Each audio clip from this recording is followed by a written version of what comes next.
3 of the fantasy football season, and here's a few wide receivers I'd look to bench this week. The first guy, Terry Mclaurin of the Washington Commanders. So Terry Mclaurin, so far, it's been 2 mediocre games for him in PPR leagues. Week 1 versus the Jags, 2 catches, 58 yards, and a touchdown that saved his day. And then week 2 with the Detroit Lions, 4 catches, 75 yards, and 7 rush yards. But right here, week 3, a very tough matchup versus the Philadelphia Eagles. And obviously, we saw what Slade did in week 2 versus Justin Jefferson. I think he could do damage with Terry McLaurin this week. And Carson Wentz, he's been spreading the football out pretty well as well in the early going. Curtis Samuel's been good so far.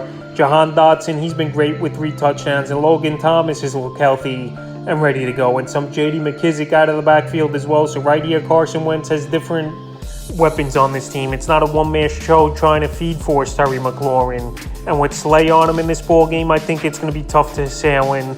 And like I mentioned, he's had mediocre games in the first 2 weeks. It wouldn't be surprising to me in this one if he only gets anywhere from 8 to 10 fantasy points. And a lot of people drafted him as the number 2 wide receivers on their roster. So this week with a tough matchup and the way that Carson Wentz is spreading the football out, he's a wide receiver I would shy away from and bench this week. The next guy's Amari Cooper of the Cleveland Browns. So Cooper, he got off to a bad start in week 1, and then last week had a big ball game with 26 fantasy points in PPR leagues with 9 catches, 101 yards, and a touchdown versus the Jets. But week 1 versus Carolina, 3 catches, 17 yards. So right here, week 3, Thursday Night Football, tough matchup versus the Pittsburgh Steelers. Because even though Nelson Aguilar went over 100 yards last week, but that was on a fluky deep ball that got him most of the yards. And Jacoby Brissett, we know we don't have a great deep ball, and we know they're going to put pressure on him in this one. So Amari Cooper, over the last couple seasons with Dallas, he would have 1 big game to with 3 games in a row,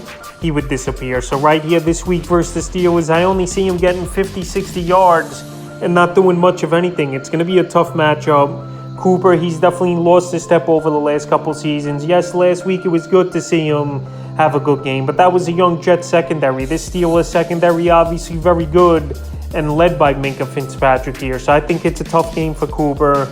And the only Brown I really like this week here is obviously Nick Chubb. Everyone else, I think it's going to be a tough ball game for them. And I would bench Cooper this week if you have better options. The next guy's Robert Woods of the Tennessee Titans. So I was big on Robert Woods coming into the season with his new team and being the number 1 guy over there. But so far, he hasn't done anything for fantasy owners. Week 1 versus the Giants, 1 catch, 13 yards. And week 2 with Buffalo in a game where they were trailing and had to play a lot of catch-up and garbage time. Only 4 catches for 39 yards. So week 3 here versus the Raiders, he could have success, no doubt about it, but there's no way I could trust him.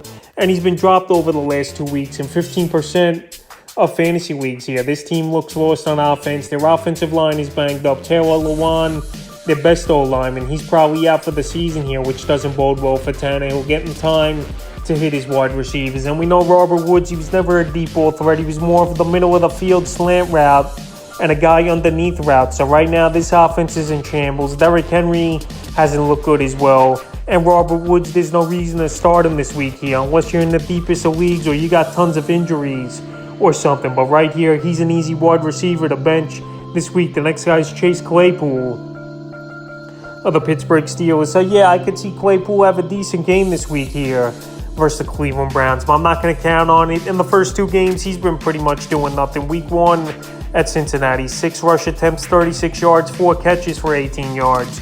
And then week 2 versus New England, only 4 catches, 26 yards. So this offensive line is banged up over there in Pittsburgh. And Mitchell Trubisky, he's just not a good quarterback, no doubt about it. He's not stretching the field. Deontay Johnson's been the only guy at receiver doing anything. And Pat Freiermuth's been decent as well, but everyone else in this offense hasn't done anything for fantasy owners. And how could you really trust the Chase Claypool here after doing nothing the first 2 weeks of the season with a tough matchup where Denzel Ward possibly could be on him in this one? So with a matchup if Ward's on him and a quarterback who's just not getting him the football, he's an easy wide receiver to bench this week. And the final wide receiver I will bench this week is Alan Lazard of the Green Bay Packers. Alan Lazard, last week he saved his fantasy day with a touchdown. But besides that, he didn't do anything. Week 1, he missed the ball game in Minnesota. And week 2 versus the Bears, 2 catches, 13 yards. And he found the end zone. So right here, week 3, a tough matchup at the Tampa Bay Buccaneers. And earlier, my quarterbacks to bench here, I said to bench Aaron Rodgers unless you have no one, because I don't think it's going to be a good game for this offense. This Tampa Bay Buck defense, one of the best defenses so far to get going. Probably the second best defense, to be honest, this year, behind the Buffalo Bills to start the season. So right here, Alan Lazard banged up, limited practice in Wednesday's practice here. Going into Thursday, I think he's going to play as Lazard. He's not 100% with the ankle injury one way or the other. And it's a tough matchup versus Tampa Bay that's got a good secondary, and they pride themselves on defense so far this season. So that's a few wide receivers I would bench here for week 3 of the fantasy football season.